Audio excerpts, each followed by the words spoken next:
Sangha.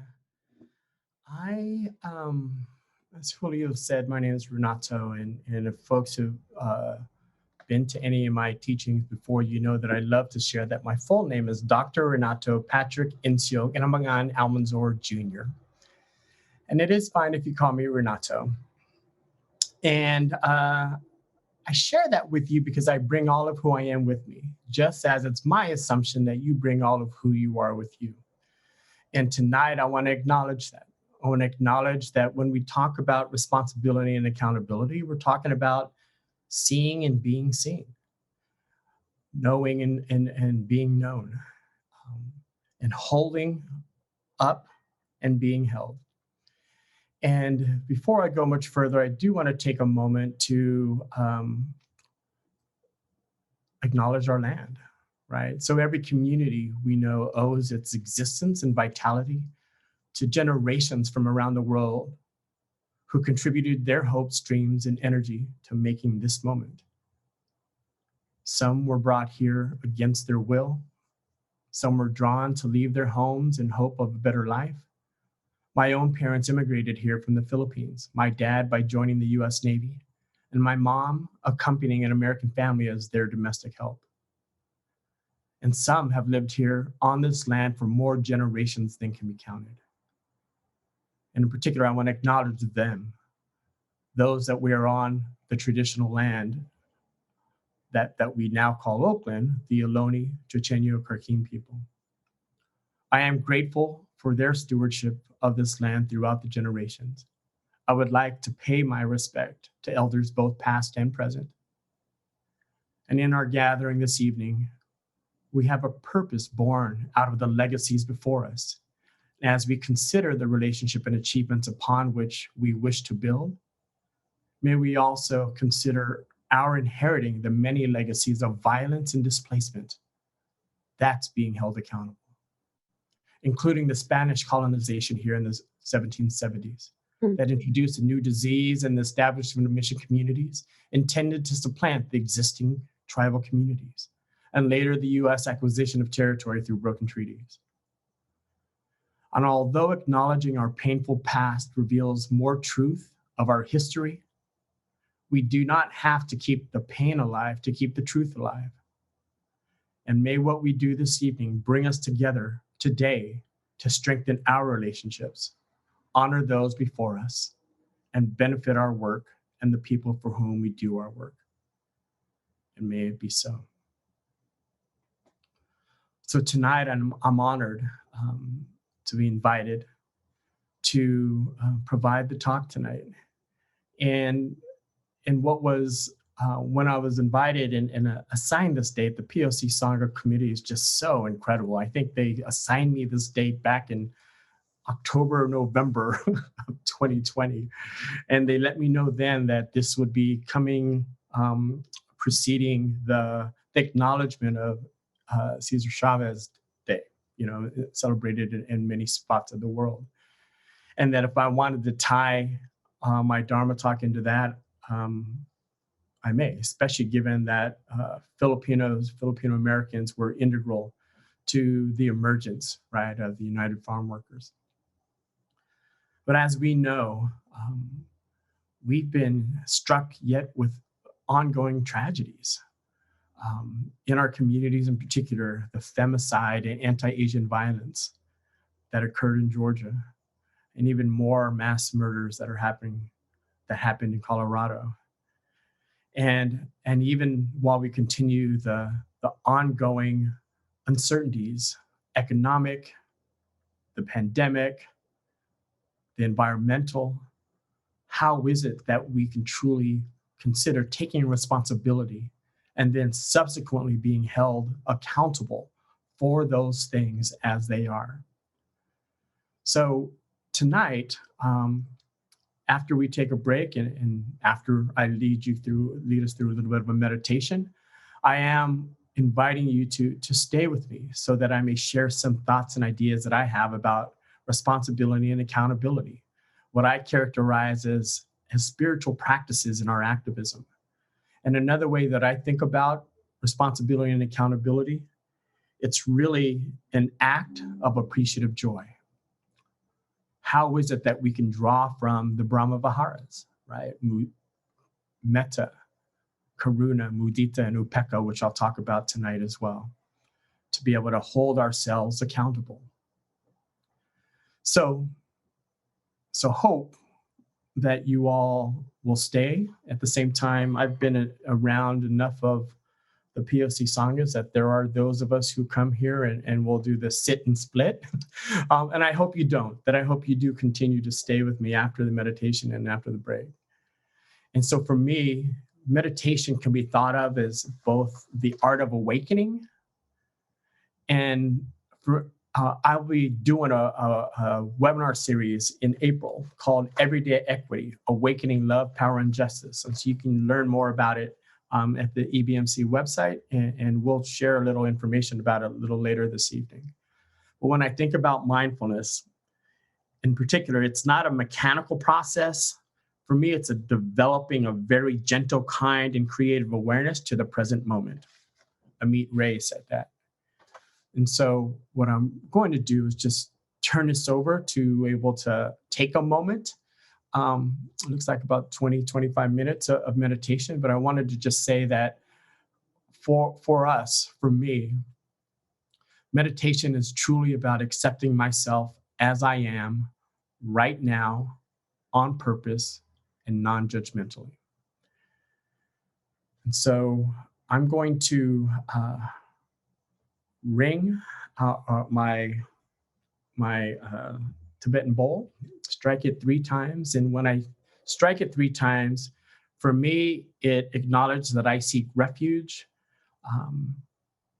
in the awakened one. I seek refuge in truth, and I seek refuge in fellowship. Another way to think about it is that I seek refuge in the Buddha, and the Buddha in me. I seek refuge in the Dharma, and the Dharma in me. And I seek refuge in the Sangha, and the Sangha in me.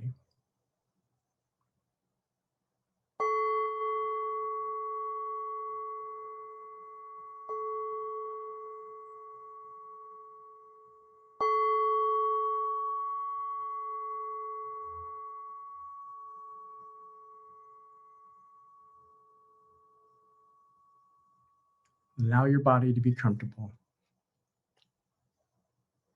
Seated on your chair or on your cushion, or lying on the ground.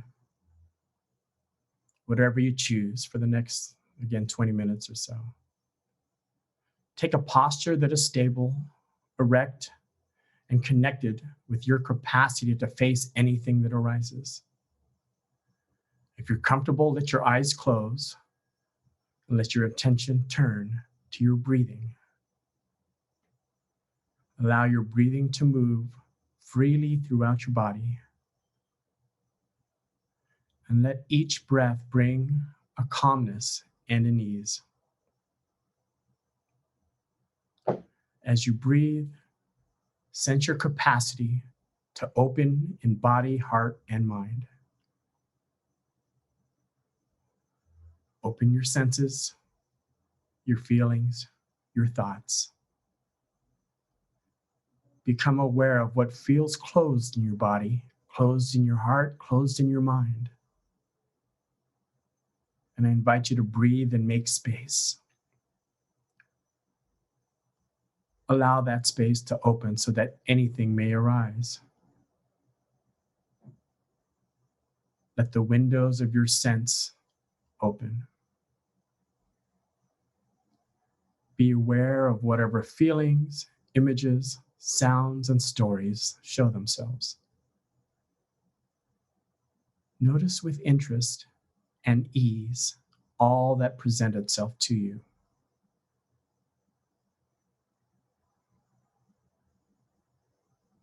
Continue to feel your steadiness and connectedness to the earth, as if you had situated yourself in the center of life and opened yourself to an awareness of it all. As you are stationary, reflect on the benefit of your balance and peace in your life. Sense your capacity to rest unshakable within change. Turn your attention to the awareness itself and rest in the knowing. Rest as the one who knows and relax. Notice with wisdom how all that arises will pass away. Reflect on how joys and sorrows, pleasant events and unpleasant events, individuals, nations, even civilizations arise and pass away.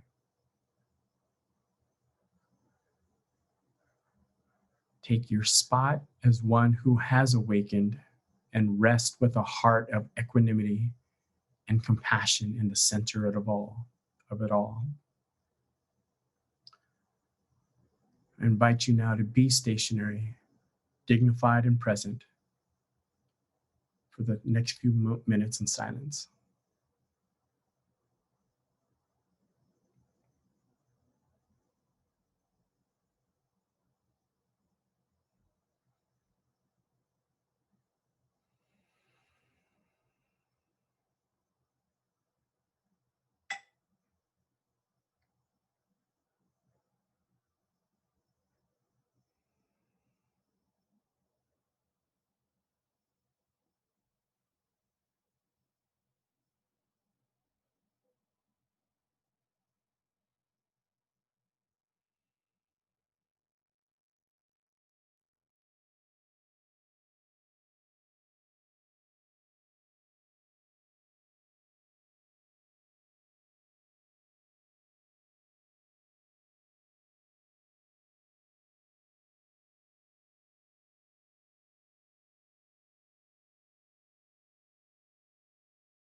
And as we bring this meditation to a close,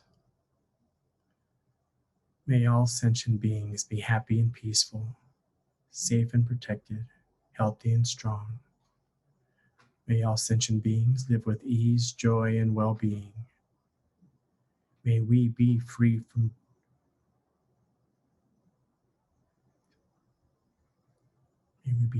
suffering and the causes of suffering.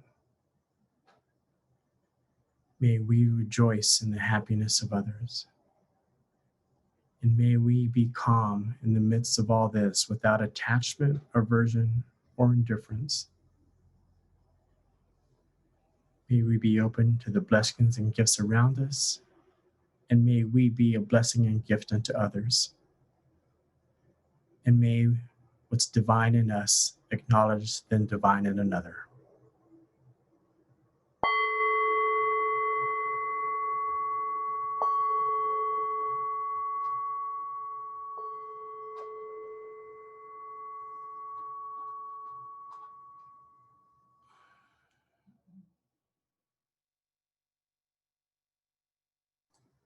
All right. I don't remember. Do I wait for anything or do I just start, Evan or Julio? You can go ahead. Okay, great. I gotta say that I'm a little bit excited, enthusiastic, because I always appreciate being able to come to the POC Sangha. More often, I appreciate coming as a Sangha member, not necessarily teaching it. But tonight, I think I am particularly honored to teach, and I think some of that, as I was putting this together, I was remembering that.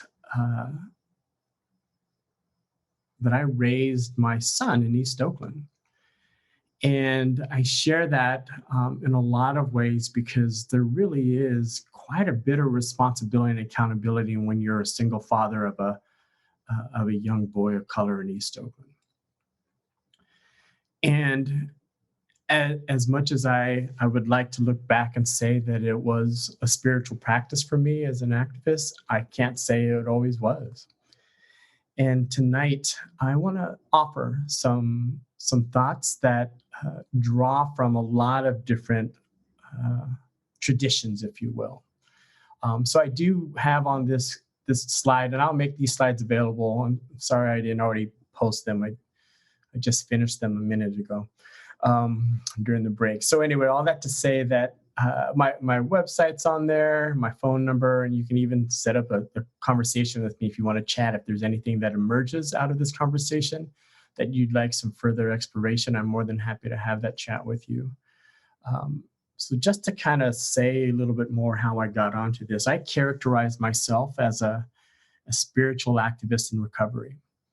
And for me, what that means is I do practice Buddhism. I do practice what it means to be in vibration with others.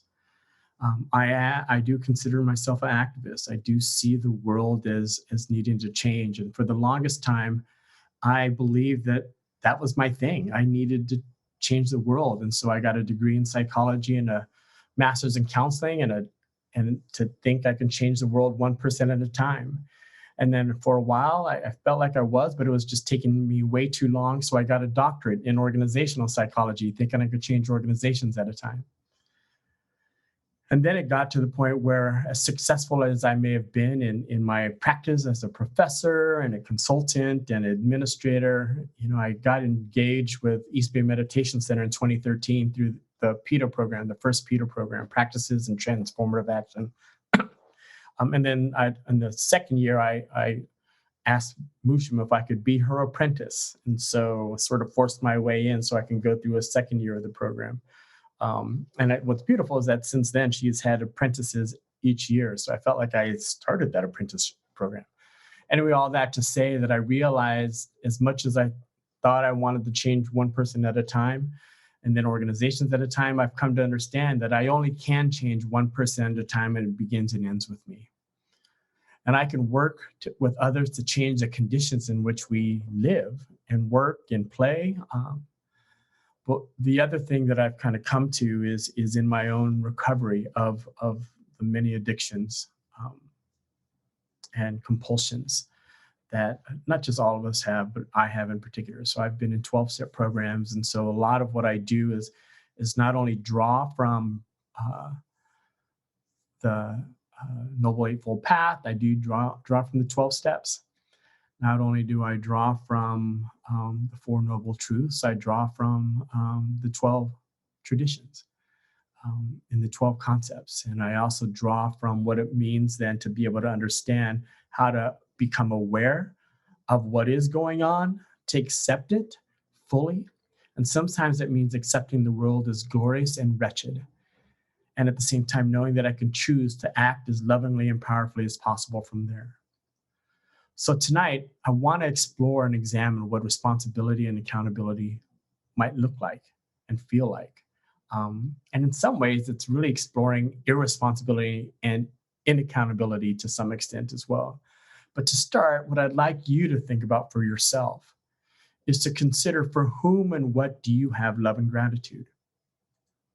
Just take a moment to do that. And I often do this. If some of you have spent some time with me before, I often ask this question. And I know for me, for whom and what I have love and gratitude for includes my son, my parents. My mom has passed, but I'm so grateful and loving of her. My brothers, my doctorate, my career, my successes, and my failures. You know, I remember in 2010, I had a brain tumor. To be able to be grateful for being able to survive that. And sometimes I think about more immediate things that I'm grateful for. You know, I slept 7 hours last night and I turned 58 on March 17th. And so I'm grateful that I'm regular with my bowel movements, even at this age. And when I think about that, I just want you to think about for whom and what do you have love and gratitude for? And in order to think about responsibility and accountability, I think it also requires that we ask ourselves for whom and what do we have compassion and commitment? I work with leaders in organizations, most of them serving low-income communities and communities of color. I have some compassion for those who are suffering in inequitable and unequal ways, whose lives are more burdened than others, and combating those who are benefiting from these systems of ill. I have a commitment to doing what I can to contribute on a daily basis, but sometimes even on a minute-by-minute basis, so that I can continually strive for our well-being. And well-being for me is the simultaneous and balanced satisfaction of personal, relational, and collective needs. So take a moment to think about, again, for whom and what do you have compassion and commitment for?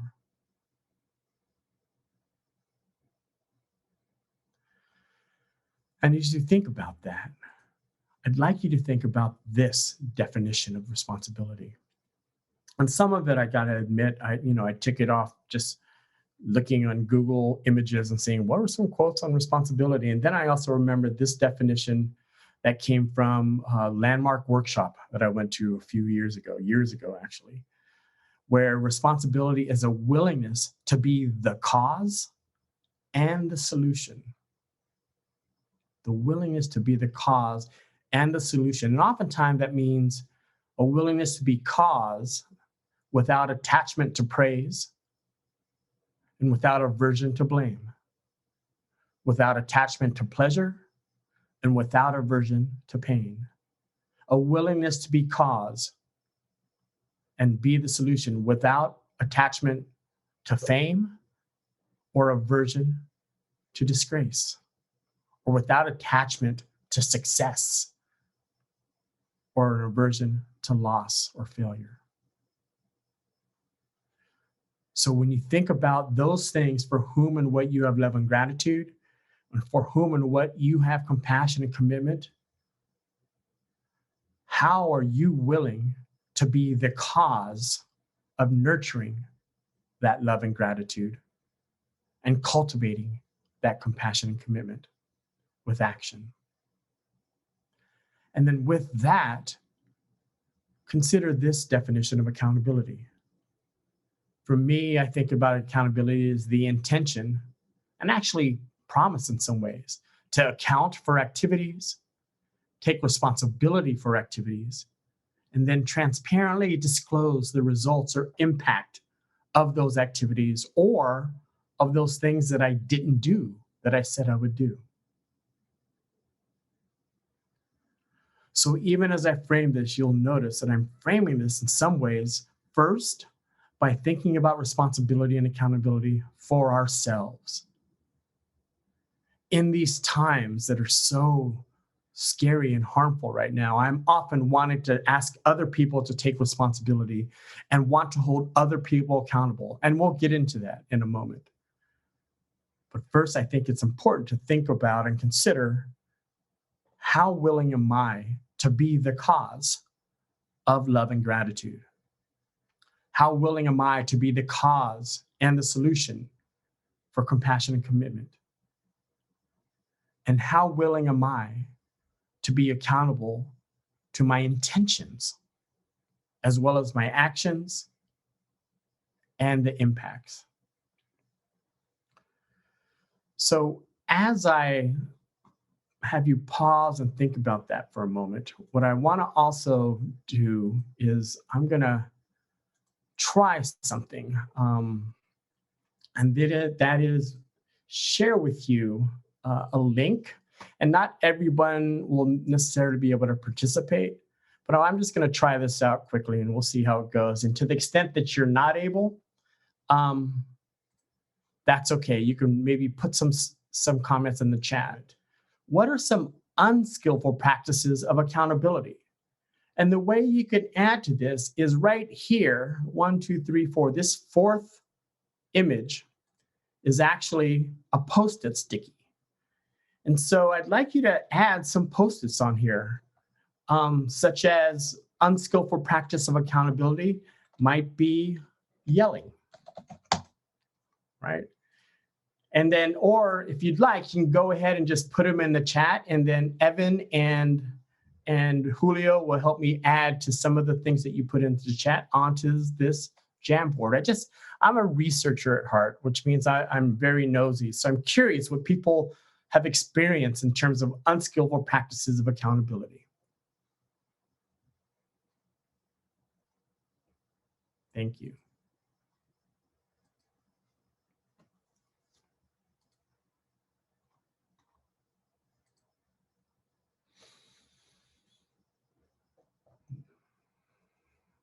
Lots of blame. Personal attacks and shaming, defensiveness, thank you. Denial, deflect, ignoring or running away. Naming permanent enemies, wow. Withdrawing, shunning. Making excuses.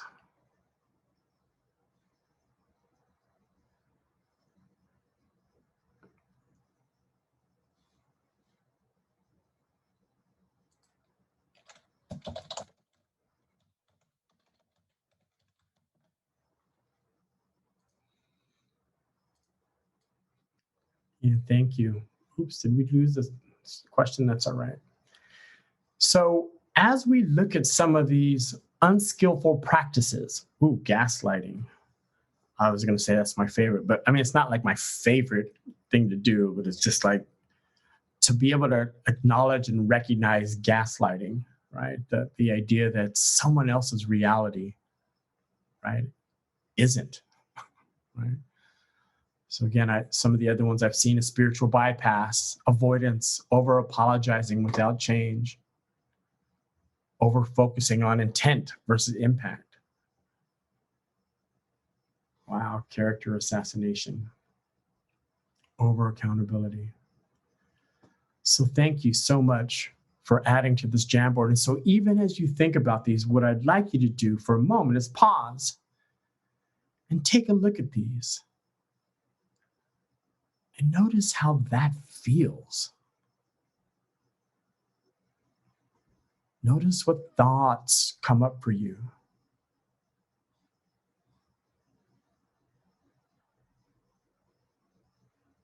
And what practices emerge.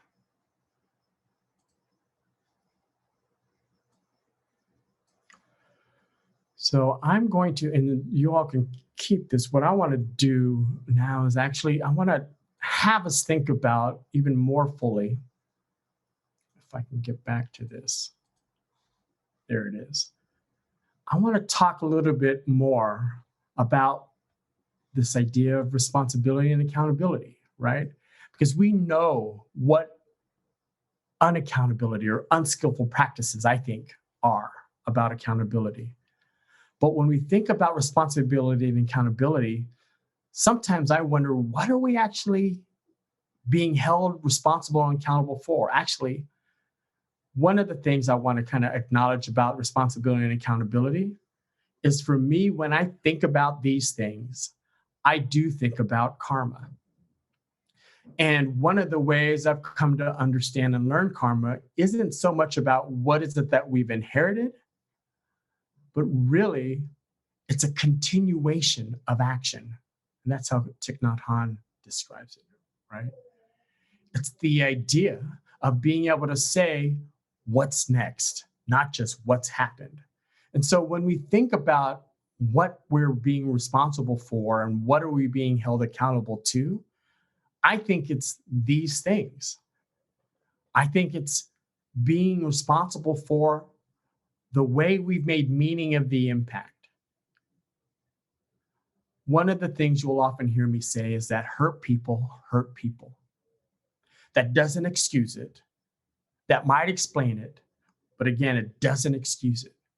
But even that, to what extent, and someone said this too, over attention to intention rather than impact.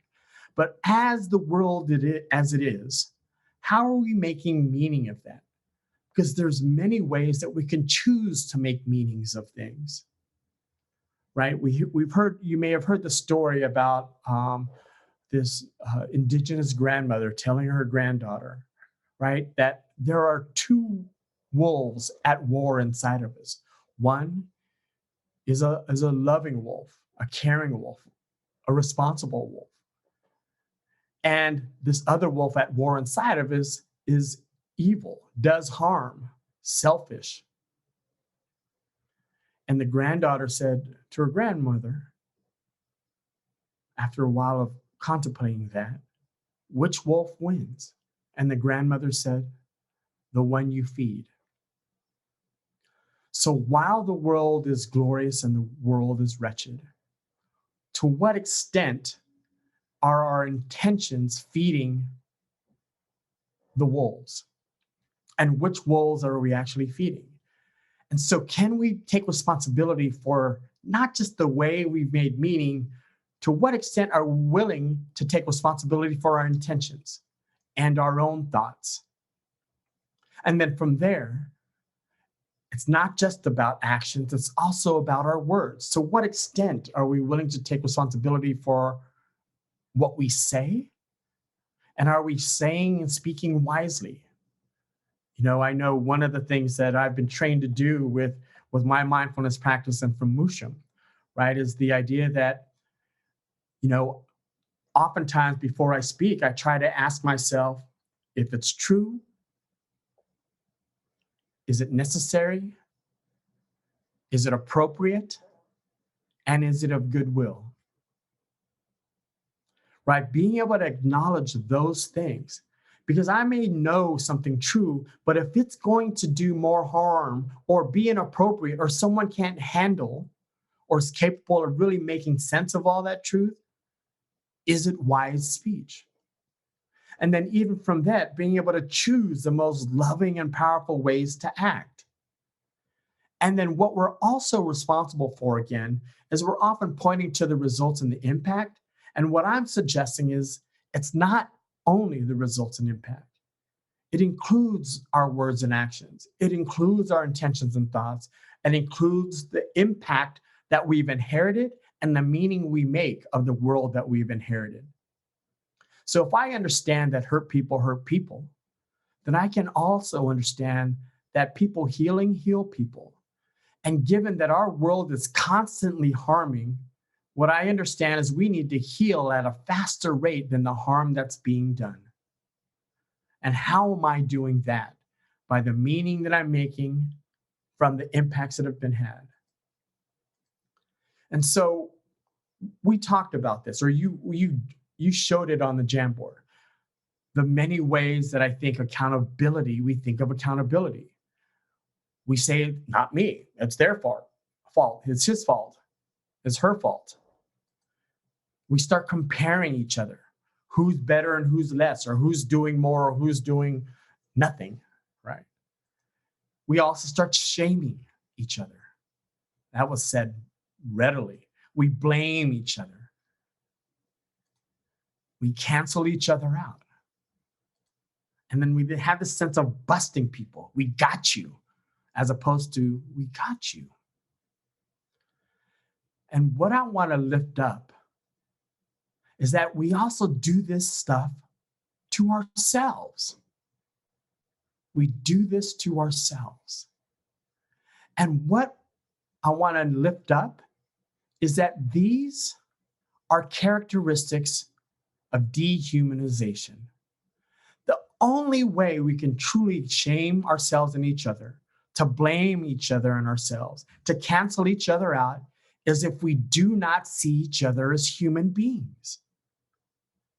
We start to see each other as animals, as if animals is a bad thing. We start to see each other as inanimate objects, as if inanimate objects are a bad thing.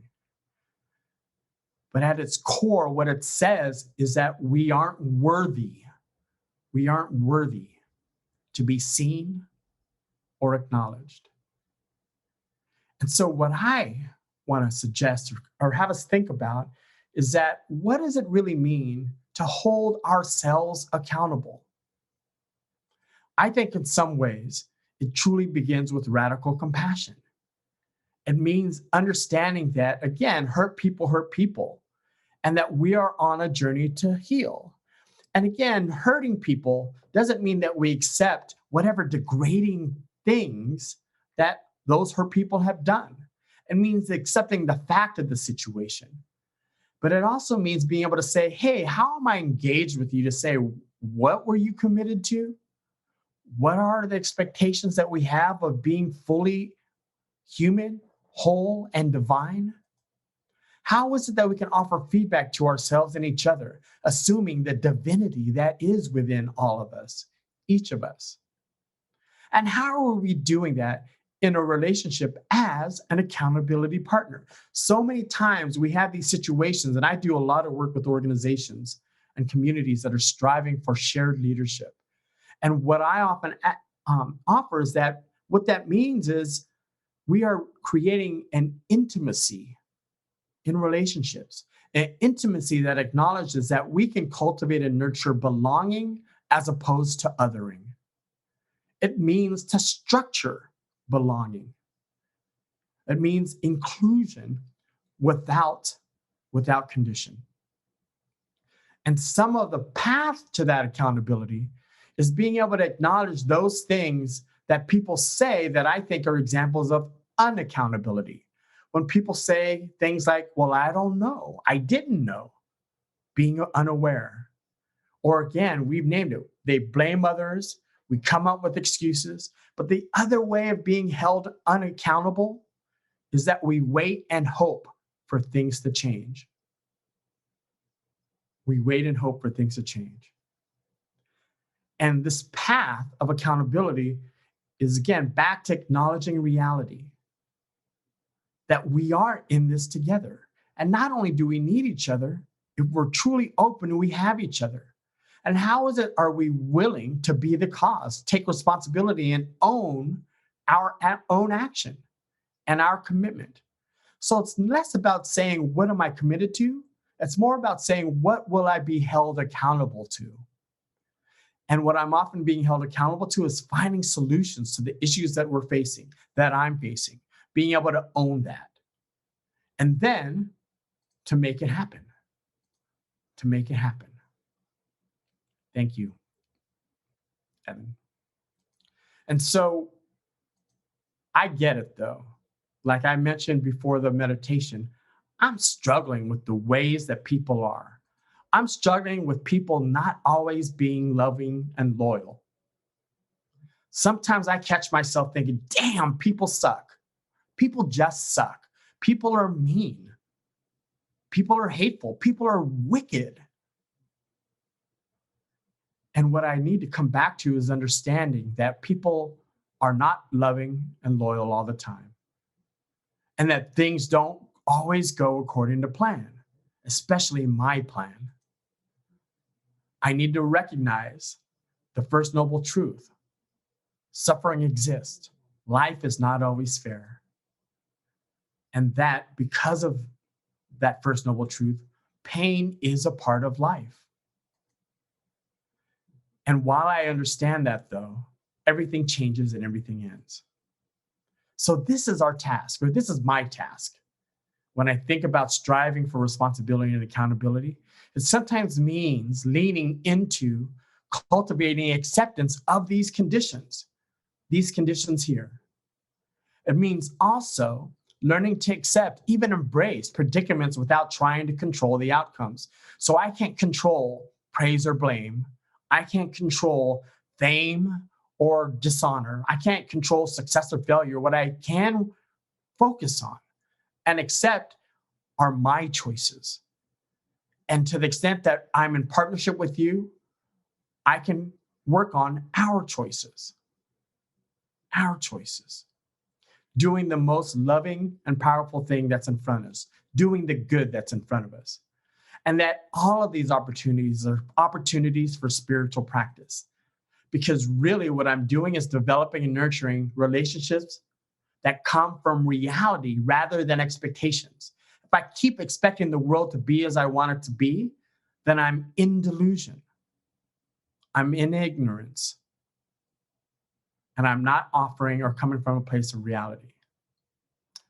So I just want to close and then open it up for any just questions and answers, or actually, probably you have more answers than I do. But I just got to let you know that some of what I'm cultivating and nurturing for myself was leaning into the Brahma Viharas, right? The divine abodes of metta, which for me is that unconditional friendliness, loving kindness. And I got to say that in the last 4 years of our previous president, I struggled every day to send metta, loving kindness, to wish for 45, that he be happy and peaceful, that he be safe and protected, that he be healthy and strong, that he live with ease, joy, and well-being. And though at the same time, I had to follow it up with wishing upon him that all the things that he does and those who I struggle with, because other people, many other people trigger the karma that I have yet to work out, that I also offer karuna or compassion. May they be free from suffering and the causes of suffering. And I know the causes of suffering are often rooted in our structures, in our culture of scarcity, and our structures of oppression. We all affected by white supremacy, patriarchy, capitalism. These are things that we all are informed by. So we get what it feels like to be harmed by it. At the same time, even within these moments, for me, when I think about mudita, I think about it as not just appreciative joy, it's rejoicing in the happiness in others. There are times that I can rejoice without comparison, without envy, without jealousy. And it's that I need to lean into. And then for me, the biggest or the core essential for me of the Brahma Viharas is upekkha or upecha, right? And that is of equanimity. How is it that I can be calm in the midst of all that is without attachment to any of my cravings or the way I want the world to be, or aversion to any of those things that cause me harm, or indifference, ignorance to those things that are around us, and a delusion that those harms don't exist or those goods don't exist. So with that, I do want to just say that when I think about purpose in particular, I do think about why responsibility and accountability are spiritual practices of activism in particular. It's because we need to be manifesting what our faith is. Paul Tillich calls faith our ultimate concern. And another way to think about it for me is, what is our purpose? And I often draw from my son, Mahal, and some of you have heard this story, and I say this all the time, that Mahal is my son's name, and it means love in Tagalog. It also means expensive in Tagalog, and he is both love and expensive. And when he was 4, he used to sit really close to me, and I'd say, Mahal, why are you sitting so close to me? And he would say, because I love you. And then he would give me his vegetables at dinner time, and I would say, Mahal, why are you giving me your vegetables? And he would say, because I love you. And then I would go by his room and I would ask, Mahal, why is your room such a mess? And he would say, because I love you. And so if you're unclear as to the why of responsibility and accountability, being able to declare that as our spiritual practice towards activism, I invite you to take your purpose from Mahal and allow that to be love. So I want to thank you and open it up for any questions or reflections or comments.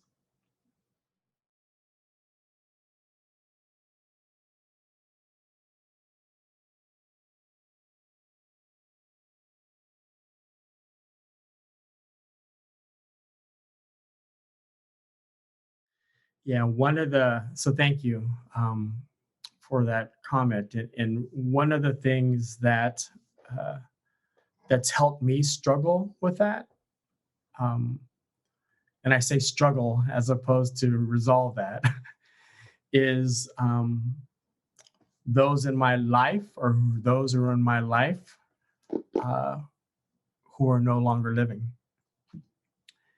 And so there are a few folks that I regret that some of our last conversations were probably the most harmful to ourselves and to each other that I can ever imagine. And that really is similar to what it sounds like your situation, that while there may be hope of being able to come together and have some degree of ongoing communication, the spiritual practice is to accept what is. The spiritual practice is to accept what is with as much loving kindness and compassion as possible. And that oftentimes it's breathing with that without even hoping for change. One of the biggest lessons I've learned about forgiveness is that for me, it's actually giving up all hope for a different past. I can't change what's already happened. I can't change what I said or did. I can't change what the other person had said and did.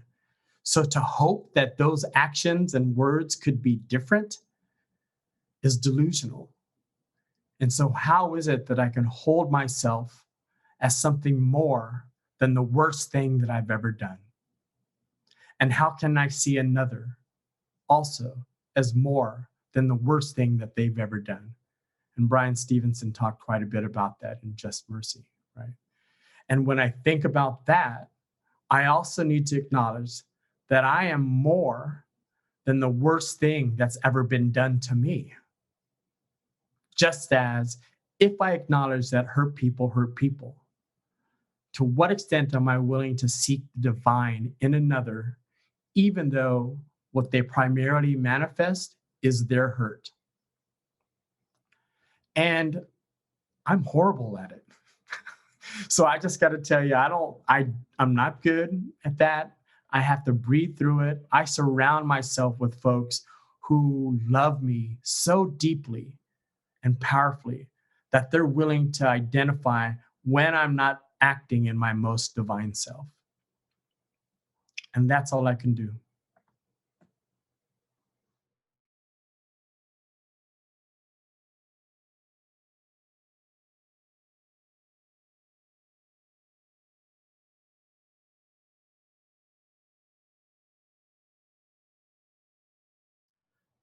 Yeah. So even the idea of it taking time for people to change, sometimes the work isn't even to wait or hope. It's to accept, again, both the glorious and the wretched of who they are.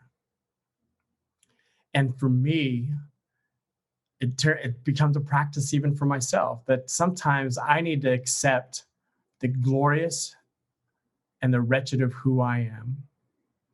And then again, I surround myself with those who love me so deeply and powerfully that they remind me I'm not as glorious as I probably think I am. And then I'm also not as wretched as I probably think I am. And so we have a way of feeling like there's something wrong with the present and that there's always going to be something better on the other end. So let me offer this, is that everything changes. So as bad as it is now, it can actually change to be worse, just as it can change to be better. And as good as it is now, it can actually change to get better, just as it can actually change to get worse. And so this idea and focusing on change. And I'm someone who my practice is change management, right? So I get to charge people, right? So if you think about that, but part of what I often do is work with folks first to uncover, or at least discover, what is their relationship to change and uncertainty. So if anything, part of our work is, again, to nurture and cultivate that relationship. What's the relationship that I have to anxiety? To what extent am I living anxiety as a lifestyle? To what extent is exhaustion a status symbol, right? When I talk about I pulled an all-nighter, am I bragging or complaining, right? If I say I work 60, 70 hours a week, again, am I bragging or complaining? So I'm someone who's taken a vow to not burn out. Again, thanks to Musha, my teacher, right? And so if there's anything that I benefit from is like, I know I'm not good of not burning out or even having so many of these unskillful practices myself. So sometimes I have to schedule stuff. Honestly, I have to schedule put in my calendar. I can probably show you my calendar. You'll see in there it says breathe. Sometimes it'll say in there, be nice. Sometimes what it'll say in there is take a nap, right? So I need some of these my own drink water. Yep, for sure, right? So thank you. So there's some of these little tips and tricks that I can do that I know are helpful practices. I actually have to put my meditation cushion at the foot of my bed so I don't go do a whole bunch of other things, and I can start my day with my morning meditation. So there are things that I have to do that allow me to structure the kind of life that I'm striving for. And I'm going to do the best I can at any given moment.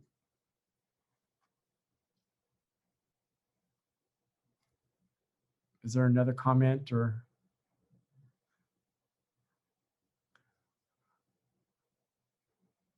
I do have one extra comment. It's private. So moving from MLK's I Have a Dream to there probably will always be racist and patriarchists no matter what we do. And there's a question mark, so I don't know if that's exactly a question. Mm-hmm. Yeah. Well, I love that question because part of what I also love to do usually when I talk is quote MLK around understanding power and love, right? And that is at any point, I think the work is to do the good that's in front of us. And what Martin Luther King Jr. said is that sometimes we think about power and love as polar opposites, but what he said was that power without love is reckless and abusive. Love without power is sentimental and anemic. Power at its best is love implementing the demands of justice, and justice at its best is power correcting everything that stands against love. So we don't only act powerfully or only act lovingly or only act justly.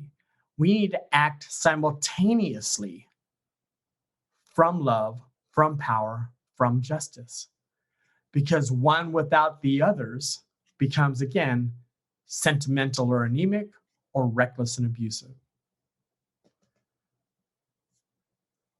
And the work, again, is to do the good that's in front of us. And then notice what happened. And our neurosis may require that we actually do something different and then